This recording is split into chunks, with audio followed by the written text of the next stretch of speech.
জামাত শিবিরের রাজনীতির এক ধরনের স্ট্র্যাটেজি, পরিচয় গোপন করা, আত্মগোপনে থাকা, আন্ডারগ্রাউন্ডে থাকা, পরে সময় সুযোগে সেই জামাতের রাজনীতির সাথে তাদের নিজেদেরকে সম্পৃক্ত করা। আর সেই কারণেই মানুষের সন্দেহের উদ্রেকটা হয়েছে যে দেলোয়ার হোসেন সাঈদী সাহেব তো একই কাজ করেছিল, পরে জামাতে যোগ দিয়েছে। আজহারিও কি একইভাবে জামাতের পক্ষে জামাতের প্রপাগান্ডাকে উনি প্রচার করছেন কিনা? একদল খেয়েছে, আরেক দল খাওয়ার জন্য অপেক্ষায় বসে আছে। এই বিষয়ে মন্তব্য করার আগে অবশ্যই সচেতন হওয়া উচিত। তার বক্তব্যে আসি, তার বক্তব্যটা ছিল যে একদল খেয়েছে, আরেক দল খাওয়ার জন্য অপেক্ষায় বসে আছে। তার বক্তব্যটা এইভাবে না হয় অন্যভাবে হতে পারত, একদল খেয়েছে, আরেক দল সরকারে তাদের প্রতিনিধির মাধ্যমে খাচ্ছে, তাই তারা নির্বাচন চায় না। এবং যে কোনো বক্তব্যের আপনি যদি সরকারের প্রতিনিধির মাধ্যমে খাচ্ছে বলতে আপনি কোন দলকে মিন করছেন যে একদল খাচ্ছে? আমাকে শেষ করতে দাও, আমার কথা মাঝে বলে না। এখন এটা না বলে, যেমন আমি আপনাকে একটা উদাহরণ দেই, late president mister Ziaur Rahman একবার তার একটা অনুষ্ঠানে বলেছিলেন, I will make the politics complex. তার বক্তব্যের আগের অংশ ছিল, যারা ঢাকা শহরে এসি রুমে বসে রাজনীতি করে, জনগণের কাছে যায় না, কৃষকের কাছে যায় না, শ্রমিকের কাছে যায় না, I will make the politics for them complex. কিন্তু মিডিয়া এবং সমালোচকরা, কুসমালোচকরা সেটাকে বাদ দিয়ে কি করেছেন, তার বক্তব্যের এই অংশটাকে শুধু প্রচার করেছেন, I will make the politics complex. Now mister Azhari যে বক্তব্য দিয়েছেন, তিনি নিঃসন্দেহে একজন ইসলামী বক্তা, এবং তার আগে তার সম্পর্কে একটু বলেন, তার যে বক্তব্যগুলো আমি শুনেছি দু একটা জায়গায়, তিনি মোটামুটি আমি বলবো এই সময়কার যে কয়েকজন ইসলামী বক্তা আছেন তার মধ্যে তিনি সুন্দরভাবেই কথা বলেন। বিশেষ করে আরো যে কয়েকজন আছে, আপনার ওই যে কি তাহেরি নাকি একজন, আরেকজন আছে কি আব্বাসী তাহেরি, যেমন এই যে তাহেরির যে জিকির শুরু হলে দেখা যায় কি, সামনের থেকে একজন লাফ দিয়ে এসে স্টেজে উঠে ঠ্যাং থাকে উপর দিকে, মাথা থাকে নিচের দিকে। এটা কোন ধরনের জিকির হয় আমি আমি আমি এটা জানি না। এগুলা এই সকল জিনিস অন্ততপক্ষে আজহারি সাহেবের অনুষ্ঠানে আমরা দেখি না। এবং মোর লেস আমি বলবো যে তিনি পরিমিত ভাষায় কথা বলেন। এখন তার এই বক্তব্যটা নিয়ে আলোচনা আসার কারণটা আমি বলি আপনাকে।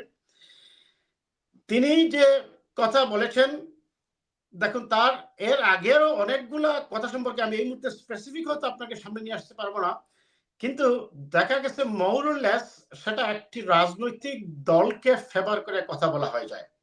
যেহেতু এই বিষয়টা নিয়ে এখন বাংলাদেশের রাজনীতিতে এক ধরনের সমালোচনা হচ্ছে, কাজেই তার এই বিষয়ে মন্তব্য করার আগে অবশ্যই সচেতন হওয়া উচিত ছিল আরো।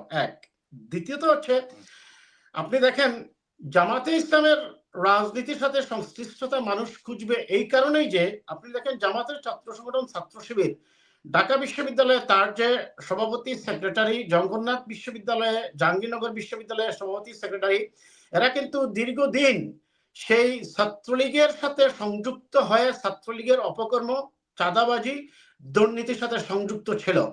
সময়ের ব্যবধানে এরা তাদের খোলস পাল্টি এখন প্রকাশ করছে এবং বলছে তারা ইসলামী ছাত্র শিবির করে। এখন এই আজহারি সাহেব যে জামাতের হয়ে খোলস পাল্টিয়ে প্রচার করছেন না, তার উদাহরণটা আমি দিই আপনাকে। মাওলানা দেলোয়ার হোসেন সাঈদী সাহেব নিঃসন্দেহে তিনি একজন আন্তর্জাতিক খ্যাতিসম্পন্ন বক্তা ছিলেন, তাতে কোনো দ্বিমত থাকবে না কারো, আমি বিশ্বাস করি। কিন্তু এই মাওলানা দেলোয়ার হোসেন সাঈদী সাহেবও যখন সাঈদী হওয়ার আগে যখন তিনি বিভিন্ন মাহফিলে গিয়ে বক্তব্য দিতেন, তিনি জামাতের কোনো নেতা ছিলেন না। তিনি 1978 সালে ভিতরে ভিতরে অনেকেই অভিযোগ করেন যে জামাতের পক্ষে কাজ করেছেন, এবং পরে তিনি এসে জামাতে ইসলামীতে যোগদান করেন। পরে সম্ভবত তিনি জামাতের রুকনও হয়েছেন, আমি সঠিক জানি না। যাই হোক, এই সাঈদী সাহেবও কিন্তু প্রথম প্রকাশ করেননি তিনি জামাত করেন। এটি হচ্ছে জামাত শিবিরের রাজনীতির এক ধরনের স্ট্র্যাটেজি, পরিচয় গোপন করা, আত্মগোপনে থাকা, আন্ডারগ্রাউন্ডে থাকা, পরে সময় সুযোগে সেই জামাতের রাজনীতির সাথে তাদের নিজেদেরকে সম্পৃক্ত করা। আর সেই কারণেই মানুষের সন্দেহের উদ্রেকটা হয়েছে যে দেলোয়ার হোসেন সাঈদী সাহেব তো একই কাজ করেছিল, পরে জামাতে যোগ দিয়েছে।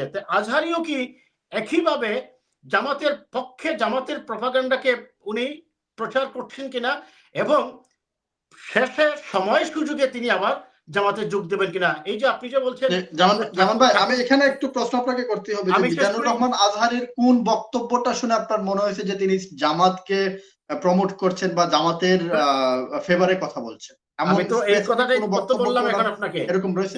এই যে আপনি বলছেন যে ঠাকুরগাঁওকে আমি কলা খাই না, এখন আপনি এই বক্তব্যটা দিচ্ছেন, যেহেতু এই বক্তব্যটা রাজনীতির মাঠে আমরা দেখছি জামাত এবং জামাত সমর্থিত যে মিডিয়াগুলা তাদের সেই যে ইনকিলাব মঞ্চ, আজাদি মঞ্চ, বৈষম্য বিরোধী ছাত্র শিবির বা এই দল এবং গ্রুপ থেকে জামাতের যে প্রপাগান্ডা ছড়ানোর যে গ্রুপগুলো আছে তারা প্রকারান্তরে বিএনপির বিরুদ্ধে এই ধরনের এজেন্ডা বা এই ধরনের প্রপাগান্ডা পরিচালনা করছে যে একদল খাওয়ার জন্য অপেক্ষায় বসে আছে। আপনি বুঝলেন কিভাবে তারা খাওয়ার জন্য বসে আছে বলে? তাহলে তিনি কাকে ব্যাখ্যা করেছেন? এখন জনাব আজহারি যদি এইভাবে বক্তব্য দেন, তিনি আমি বলবো জামান ভাই, প্রশ্নটা আসলে সেখানেই যে একদল খাওয়ার জন্য প্রস্তুত আছে এটা বলার পরে কেন বিএনপি তাদের উপরে বিষয়টা নিবে, যে এখানে অন্য দল তো হতে পারে যে ক্ষমতায় যে আসবে, তার মানে বিএনপি কি বিষয়টা ধরে নিয়েছে যে ক্ষমতায় বিএনপি আসতেছে আগামীতে এবং বিএনপি কে কেন্দ্র করে বিষয়গুলো বলা হচ্ছে? এটা কি অনেকটা নিশ্চিত বিএনপি যে আগামীতে ক্ষমতায় আসবে? বিএনপি আসবে কিনা সেটা দেশের জনগণ ভোটের মাধ্যমে নির্ধারণ করবে। তবে মানুষের মধ্যে একটা পারসেপশন আছে যে যদি নির্বাচন নিরপেক্ষ হয় বিএনপি হয়তোবা আমি বলছি একটি ল্যান্ডস্লাইড ভিক্টরি পাবে। এটা মানুষের মধ্যে পারসেপশন আছে, এটি তো স্বীকার করা যাবে না। এখন এইটা আমি বললাম যে মানুষের, কারণ ছাত্র শিবিরের রাজনীতি আমরা দেখি পরিচয় গোপন করে করা, ঠিক একইভাবে ময়দানে মাহফিলের নামে এইরকম পরিচয় গোপন করে জামাতের এজেন্ডা বাস্তবায়ন করার জন্য তিনি মাঠে আছেন কিনা এটা মানুষের মধ্যে এক ধরনের সন্দেহ বা অনুমান হতে পারে। যেমন এই যে নির্বাচন কমিশনের একটা পোস্টার করেছিল, আপনি জানেন যে সেখানে জামাতের একটি দলীয় স্লোগান তাদের সেই পোস্টার নিয়ে আসা হয়েছিল, পরে আমি জানি না সম্ভবত সেটা তারা বাদ দিয়েছেন। ওই যে বললাম যেটা, এখন আপনি যদি কথা বলার সময় এমন ভাবে বলেন যে সেটা বিএনপির বিরুদ্ধে যায় বা জামাতের বিরুদ্ধে যায়, তাহলে সমাজ ব্যবস্থায় শুনুন আমি আপনাকে একটা উদাহরণ দিই এই ক্ষেত্রে, আমাকে শেষ করতে দিবেন। মনে করুন আপনি যখন দেখবেন যে কোনো মানুষ খুব বীরত্বপূর্ণ কিছু অর্জন করে, তাই না, তখন আমরা কি বলি তাকে বাঘের বাচ্চা বা সিংহের বাচ্চা, তাই না? এই বাঘের বাচ্চা বা সিংহের বাচ্চা বলাতে সে কিন্তু প্রাউড ফিল করে। একই ব্যক্তিকে যদি কোনো অর্জনের জন্য আপনি বলেন গরুর বাচ্চা, সে কিন্তু বিরক্ত হয়ে যাবে, ক্ষেপে যাবে, কারণ এটা আমাদের সমাজে চলে না। অথচ আপনি দেখেন বাঘ এবং সিংহ দুইটাই কিন্তু হিংস্র প্রাণী, আর গরু হচ্ছে একটা নিরীহ প্রাণী। আপনি তাকে হিংস্র প্রাণীর বাচ্চা বলাতে সে প্রাউড ফিল করতেছে, আবার নিরীহ প্রাণীর বাচ্চা বলাতে সে কিন্তু বিরক্ত হয়ে যাচ্ছে, অপমানিত বোধ করছে, কারণ এটি হচ্ছে আমাদের সমাজ নির্ধারিত জীবন ব্যবস্থায় এটা এভাবেই চলে আসছে। বাঘ এবং সিংহের বাচ্চা বললে মানুষ প্রাউড ফিল করে। এখন এই যে নির্বাচন কমিশনের যে পোস্টারটা করা কিংবা এই যে কথাগুলো বলা, যখন আপনার এই কথাগুলো দেখা যায় সমাজ নির্ধারিত এইভাবে একটা ব্যবস্থার মধ্য দিয়ে যদি কাউকে ইঙ্গিত করে বলা হয়, তাহলে সেটা অবশ্যই মানুষের মধ্যে বিতর্কের সৃষ্টি করবে। এখন আসলে আজহারি সাহেব তার অন্য পরিচয় থাকতে পারে বা তিনি জামাতের সাথে সংশ্লিষ্ট থাকতেন, সেটা কোনো বিষয় নয়, তাহলে তিনি সেটা পরিষ্কার করতে পারেন যে আমি জামাত করি। যদিও আমরা এখন পর্যন্ত এই ধরনের কিছু পাইনি, কিন্তু মানুষের ওই যে সন্দেহটা, দেলোয়ার হোসেন সাইদি সাহেব একই কাজ করেছিলেন। যাই হোক, এখন এই যে আজহারি সাহেবের এই বক্তব্যটার চেয়েও বড় কথা হচ্ছে, আমি মনে করি তিনি একজন ইসলামী চিন্তাবিদ হিসাবে, যেমন আরো কয়েকজন আছে এই সময়কার আমিন হামজা, তারপর এই যে একটু বললাম আব্বাসী সাহেব বা তাহেরি সাহেব, অনেকের চেয়ে আমি আবারও বলছি তার কথাবার্তাগুলো এক ধরনের শালীনতার মধ্যে থাকে। যেমন আমরা তাহেরিকে দেখি প্রায় কি গানের কণ্ঠ দিয়ে ওইখান থেকে বন্ধুরে চাইতে, মানে কি গান টান নিয়ে আসেন, তার এগুলা অনেকটা সুন্দর দেখায় না, কিন্তু আজহারি সাহেবের আলোচনাগুলা মানুষ পছন্দ করে, তিনি রুচিশীল এবং রুচিসম্মত আলোচনা করেন বিদায়। কাজেই তাকে আমি বলবো আরেকটু সতর্ক হয়, শুধু তিনি নয়, সমাজের যে কোনো অংশের যে অংশীজনই হন না কেন, যে অবস্থানে আপনি থাকুন না কেন, কথা বলার ক্ষেত্রে আপনি যেহেতু আপনি নিরপেক্ষভাবে ইসলাম, ইমান এবং আকীদা নিয়ে মানুষের মধ্যে ধর্মীয় অনুশাসনগুলো আপনি তুলে ধরছেন, মানুষের মধ্যে ধর্মীয় অনুশাসনের অভ্যস্ত হওয়ার জন্য আপনি আপনার কথাগুলো তুলে ধরছেন, কাজে সেহেতু আপনি রাজনৈতিক বক্তব্য রাজনৈতিক বক্তব্য যদি ওই জায়গায় দেন, তাহলে নিঃসন্দেহে আপনি ভবিষ্যতে, আমি মনে করি যে কোনো রাজনৈতিক দল, সেটা বিএনপি বলে কথা নয়, কাউকে যদি ইঙ্গিত করে ব্যঙ্গ করে কোনো কিছু বলেন, তাহলে আপনাকে মানুষের সমালোচনার মুখে পড়তে হবে, এমনকি প্রতিরোধের মুখেও পড়তে হবে।